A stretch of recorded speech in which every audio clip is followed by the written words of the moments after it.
Hi, I'm Eric Smith. I'm the associate producer on EverQuest Next and EverQuest Next Landmark. I'm Jake Sones. I'm the lead building and UI designer on EQN and EQN Landmark. We're going to show you some of the more advanced tools today. So, over the last month, a lot of things have changed. We've gone through a couple more iterations, and it's just really fun and exciting to be able to show you guys how things have changed. The state of the tools right now, there's a lot of new stuff, but keep in mind that a lot of this is still not quite final. You're going to probably see some debug stuff, some stuff that's definitely not ready to go out into the game itself. But we wanted to take some time and show you what we're thinking, what direction we're headed. So, do you want to talk about the selection volume? Yeah, so selection tool has actually changed a little bit since the last time we've shown it. A lot of people have been asking for the ability to move the box once you've actually made a selection. So we've added a widget in there that will actually allow you to move it on any axis. So let's say I need to create a block.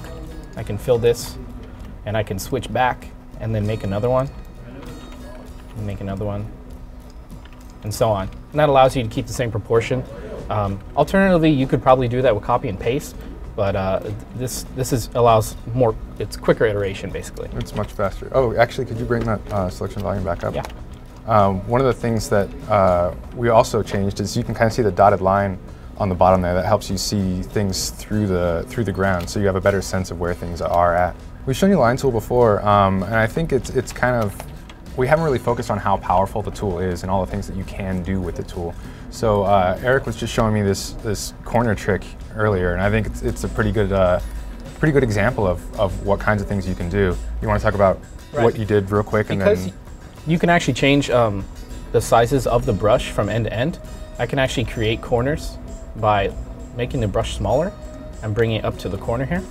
So that actually makes, like, if you're trying to make a corner of a castle or something and make it at a angle other than 45 degrees, that's the easiest way to do it.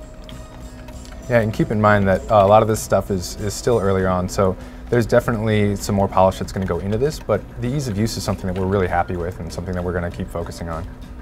So this is something I've been working on in a castle. It's basically just a bunch of stairs with columns and arches.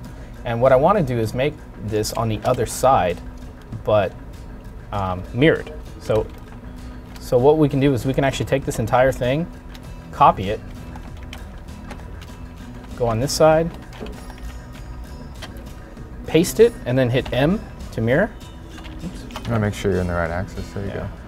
So the benefit of mirroring is that you can have it face a different direction as opposed to just rotating it. He's now got his stairs aligned on the same side, which is something he couldn't do without mirroring. It's something that people brought up in the last live stream, and we just didn't get a chance to show you. It's been in for a while, and it's a really useful feature. Cool. So yeah, basically you can see I've now pasted this on the other side, and it's mirrored.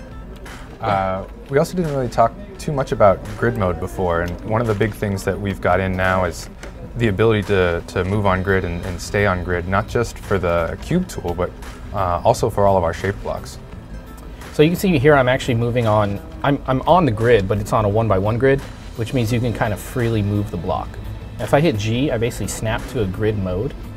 And this is really good when, like, you're building a foundation of a house and you want everything to be perfectly symmetrical, and you can kind of see how fast I'm building. And making sure that there's no gaps between everything. Everything's very tight. And so if you'll choose like a shape block, you can see that it's really helpful to just do like the edging of this piece as well. Again, it's sticking to the grid, which just makes this so fast.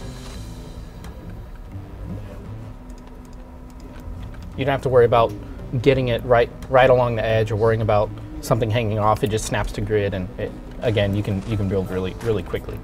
But again, you're not constrained to that. At any point, you could decide that you want to go off grid and move in as finite a space as we allow you to. So it's a really powerful tool and a really powerful way to use it. Right. So these arches are a pretty interesting shape. You want to talk about how you made some of them? Yeah, so I mean, the arch is pretty common piece in architecture. So there are lots of ways to build arches in our game. In this method, I actually went with a individual box and made a kind of abstract arch. And from here, you can actually take the selection tool, grab this whole thing, and basically just smooth it out until it is a smooth arch. So Nice. Yeah, that works really well. There you go. I mean, that took, 5 seconds. I know you guys have a lot of questions from the previous live stream, so we're going to try and answer a few right now. So people were asking if buildings can float, if we can make things that float, and we absolutely can. We can do that right now. Eric's making a selection volume, and he's just going to pull that selection volume up off the ground and fill it, and voila, you now have a floating foundation that you can use to build whatever you want on top of. People were asking if you could use cube and sphere for every tool. Yeah, every tool we have, you can use it in either mode, and we found it pretty useful.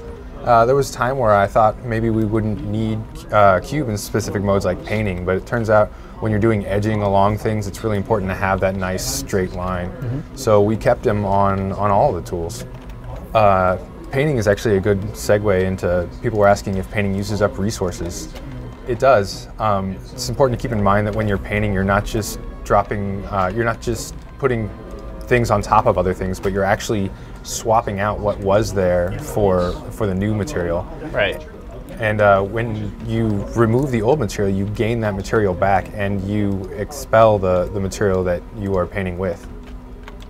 You can see how Eric's cutting away. It's important to remember that it's not just the surface voxels that are changing, but as large as the sphere is, you are painting everything that touches it.